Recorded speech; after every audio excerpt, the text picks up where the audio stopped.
বিশ্ব ইতিহাসে একটি স্বতন্ত্র দেশ হিসেবে স্বীকৃতি পেয়েছিল ভারতবর্ষ 1947 সালের 15ই আগস্ট।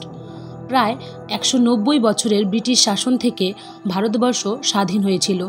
তাই আমাদের প্রতিটি ভারতবাসীর কাছে 14 এবং 15ই আগস্টের রাত খুবই আনন্দের ও আবেগের। কিন্তু আমরা অনেকেই জানি না সেই 14 এবং 15ই আগস্টের রাতে ঠিক কী হয়েছিল। ব্রিটিশদের ভারতে আসার মূল উদ্দেশ্য ব্যবসা করা হলেও তারা ধীরে ধীরে শুরু করেছিল শাসন করা, যার ফলস্বরূপ দেখা যায় গোটা ভারত তাদের অধীনে চলে যায়। তবে ভারতীয়দেরকে ব্রিটিশরা কখনোই ভালো নজরে দেখত না। ভারতীয়দের ওপর তারা অকথ্য অত্যাচার করে ভারতের ধন সম্পত্তি ইংল্যান্ডে নিয়ে যেত, আর তাই ভারতীয়দের ব্রিটিশ সরকারের ওপর ক্ষোভের পরিমাণ বেড়ে যায়। এমনকি মাঝে মধ্যেই হতো বিদ্রোহ। গান্ধীজি ভারতে আসার পর জাতি, ধর্ম, বর্ণ নির্বিশেষের মানুষজন এই বিদ্রোহে অংশগ্রহণ করেছিল, যা ব্রিটিশদের নাড়িয়ে দিয়েছিল এবং যা যা করণীয় ছিল তারা সমস্ত কিছু করেছিল বিদ্রোহ দমন করার জন্য। কিন্তু এরই মধ্যে শুরু হয়ে গিয়েছিল দ্বিতীয় বিশ্বযুদ্ধ। ফলে জাপানে ও জার্মানিতে ক্রমাগত আক্রমণের ফলে ব্রিটেন সরকার দুর্বল হয়ে পড়ে। সেই সময় নেতাজি জাপানের সাহায্য নিয়ে আজাদ হিন্দ ফৌজ গঠন করেন এবং বার্মার রাস্তায় আক্রমণ করেন ব্রিটিশ সৈন্যদের। গান্ধীজি ও অন্যান্য স্বাধীনতাকামী দেশের মধ্যে থাকা ব্যক্তিরাও ক্রমাগত রাজনৈতিক চাপ সৃষ্টি করেছিলেন ব্রিটিশদের ওপর, আর তাই ব্রিটিশ সরকার ঘাবড়ে যায়। উপরন্তু দ্বিতীয় বিশ্বযুদ্ধের ফলে আর্থিক ক্ষয়ক্ষতি মেটাতেও তারা হিমশিম খেয়ে যায়। অবশেষে তারা ভারতকে স্বাধীনতা দেওয়ার সিদ্ধান্ত নেয়, আর তাই ভারতের শেষ ভাইসরয় হিসেবে লর্ড মাউন্টব্যাটেনকে ভারতে পাঠানো হয়। লর্ড মাউন্টব্যাটেন ভারতে আসেন 1947 সালের ফেব্রুয়ারিতে, অফিসিয়ালি ভারতবর্ষকে স্বাধীন করার উদ্দেশ্যে। তবে ভাবছেন তো, লর্ড মাউন্টব্যাটেনকেই কেন বেছে নেওয়া হয়েছিল? কারণ হিসেবে জানা যায়, দ্বিতীয় বিশ্বযুদ্ধের সময় অ্যালাইড ফোর্সের কমান্ডার ছিলেন লর্ড মাউন্টব্যাটেন। পাশাপাশি সেই সময় তার নেতৃত্বে দ্বিতীয় বিশ্বযুদ্ধে জয়লাভ করেছিল ব্রিটেন। তাই তখন মাউন্টব্যাটেন ছিল একজন নামকরা কমান্ডার। মাউন্টব্যাটেন যে সময় ভারতে এসেছিল তখন তিনি ঠিক করেছিলেন 1947 সালে 13ই জুন ভারতবর্ষকে স্বাধীন করা হবে।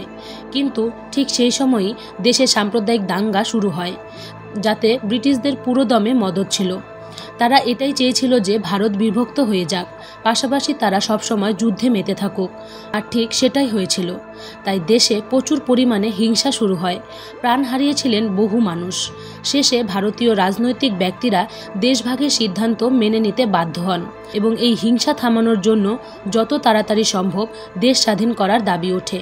সেই সময় মাউন্টব্যাটেন 15ই আগস্টের দিনটিকে পাকিস্তান এবং ভারতকে স্বাধীনতা দেওয়ার প্রস্তাব রাখেন। মাউন্টব্যাটেন শুভ ও অশুভ দিনে বিশ্বাসী ছিলেন।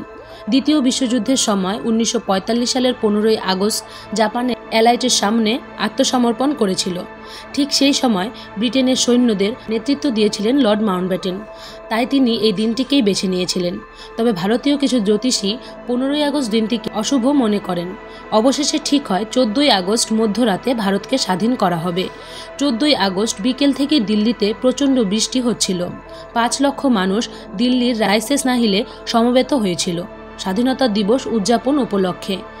রাত 10টার দিকে ডক্টর রাজেন্দ্র প্রসাদ, মাউন্টব্যাটেন এবং পণ্ডিত জওহরলাল নেহরু ভাইসরয় হাউসে পৌঁছান, কিন্তু এখানে গান্ধীজি উপস্থিত ছিলেন না। তিনি সেই সময় বাংলায় হওয়া সাম্প্রদায়িক দাঙ্গা, হিংসা বন্ধ করার উদ্দেশ্যে গিয়েছিলেন কলকাতায়। অপরদিকে 1947 সালের 14ই আগস্ট রাত 12টা বাজতে মাত্র কয়েক মিনিট বাকি, সেই সময় জওহরলাল নেহরু তার ভাষণ শুরু করেছিলেন। তিনি বলেছিলেন, "at the stroke of midnight hours, when the world sleep, India will awake to life in freedom." এরই মধ্যে 12টা বেজে যায় এবং শঙ্খধ্বনির মাধ্যমে ভারতবর্ষের স্বাধীনতার সূচনা হয়। এর পরের দিন অর্থাৎ 15ই আগস্ট সকাল 8:30 Mountbatten Indian Independence Act sign করেন।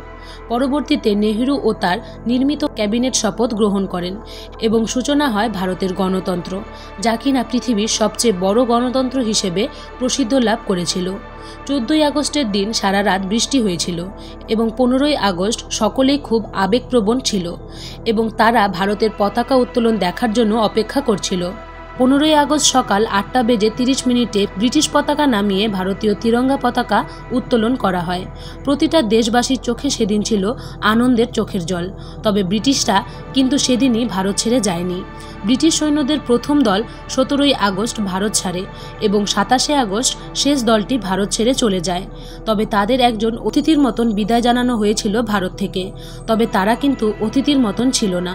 ভারতে হাজার হাজার বছর ধরে অতিথিকে ভগবানের সাথে তুলনা করা হয়, আর তাই তাদের বিদায়ে কোনো ত্রুটি রাখেনি।